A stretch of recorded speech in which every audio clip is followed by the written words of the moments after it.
Now let's look at some of the report options that we have in GradeCam. So I'm going to click on Summary. In the summary of this assignment, you can see lots of information. For instance, on version 1, I can view my average score, see how many students took the test, and get the standard deviation so I see the variance in their scores. I can also change this to show me the same kinds of information for all versions of the test, including the modified test for kids who have an IEP. So now let me go back to just one version at a time so that we can look at the item analysis. This is one of my favorite features of GradeCam because I'm not the only chemistry teacher. So we as a group of chemistry teachers can look at the item analysis and get lots of good information. Like for question 11, it looked like kids were kind of guessing. Only 41% got the right answer. There was something appealing about choice C, maybe just because it was C, right? When in doubt, pick C. And maybe it's just something that the kids don't know very well that we need to go back and reteach. But what we tend to spot here are misconceptions. So the item analysis can be handy when you're looking at the results to talk about the quality of your test and the quality of your program. Then if you look at student scores, you just get their points and their percentage. I find the exam report to be much more thorough because then I see for every single question what did they put and what should the right answer have been. And then a kid can make the determination through a self-evaluation of whether or not that was a simple question that they made a simple mistake, or maybe it's a topic they need to review, or perhaps it's just something they flat out didn't know and we need to reteach, or they need to study. So this exam report gives us more power for self-evaluation for sure. Let's look at standards, because with this test, I linked every question to a standard in our chemistry scales.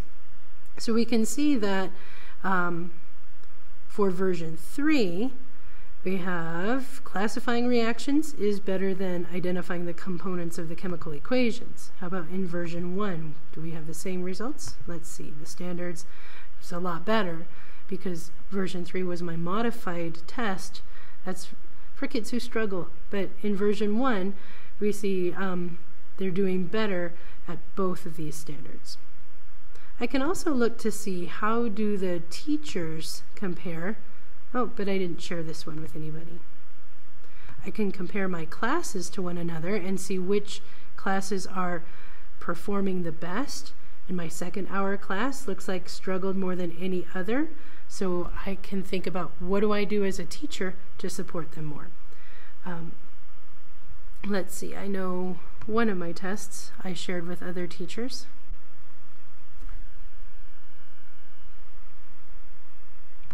Here's one of the tests. It had 332 scans, so I know I shared that with other teachers. So let's look at all of the versions and compare how all the different classes did with our different teachers. So now we get a report that looks at our results question by question, and we can compare how are the kids doing across all of the different teachers and look for trends to see if somebody needs support. We're not trying to assign blame or see who's the best teacher. What we want to do, though, is to see if somebody needs more support in a certain content area, that we provide what they need.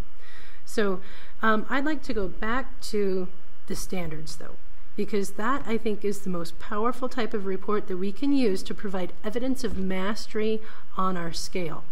So let's pick an assignment that doesn't have a standard yet. So we go back home. We'll take the one that I created just recently, go to the key, and I'm going to choose question 1 needs to match up with a science standard. Well, I created the science standards that are specific to my courses. So I can look at my custom standards that I've typed in. These come from our learning scales. That's where I got them from.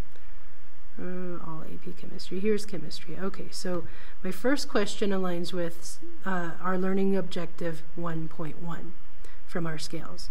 And then question 2 Let's align that with learning objective 2. And we would assign this for every question on the test.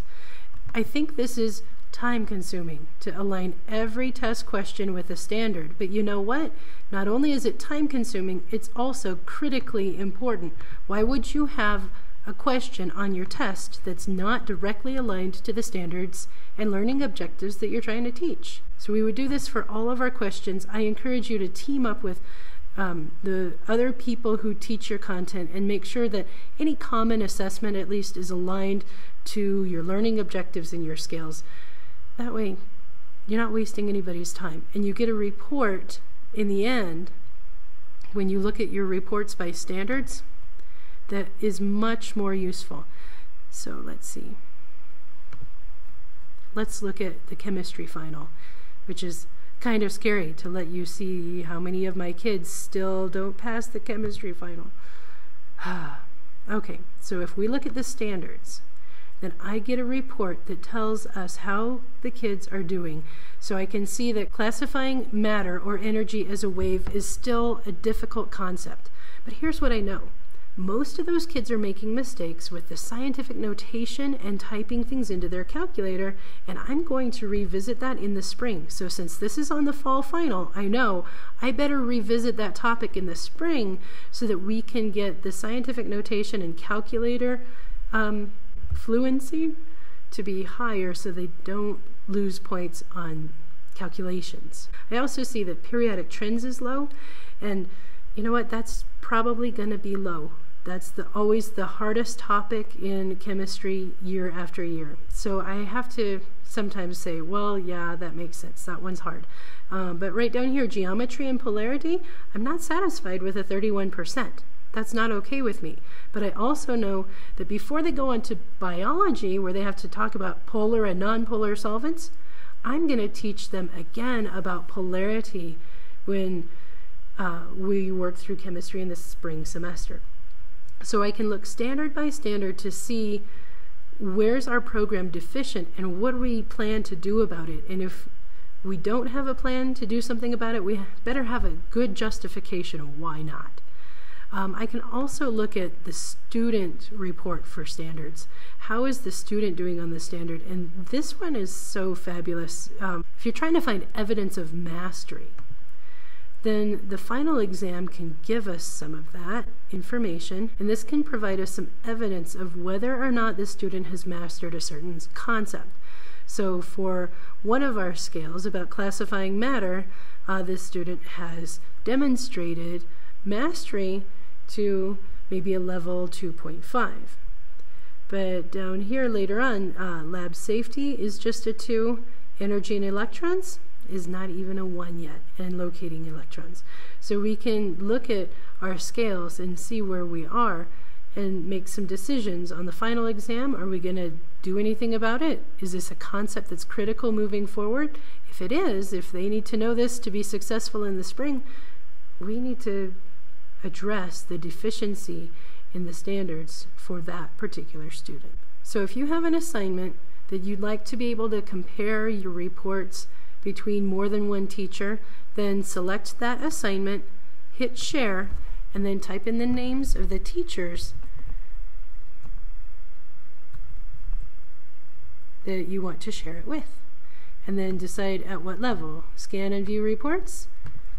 And my other colleague, Natalie Iger, can also scan and view reports. So now we have shared data that we can talk about our entire program, not just what's happening in one class at a time. So GradeCam is pretty neat in the power that it gives us during our PLC time to truly discuss the effectiveness of our curriculum and how we're using it in individual classes to get kids where they need to.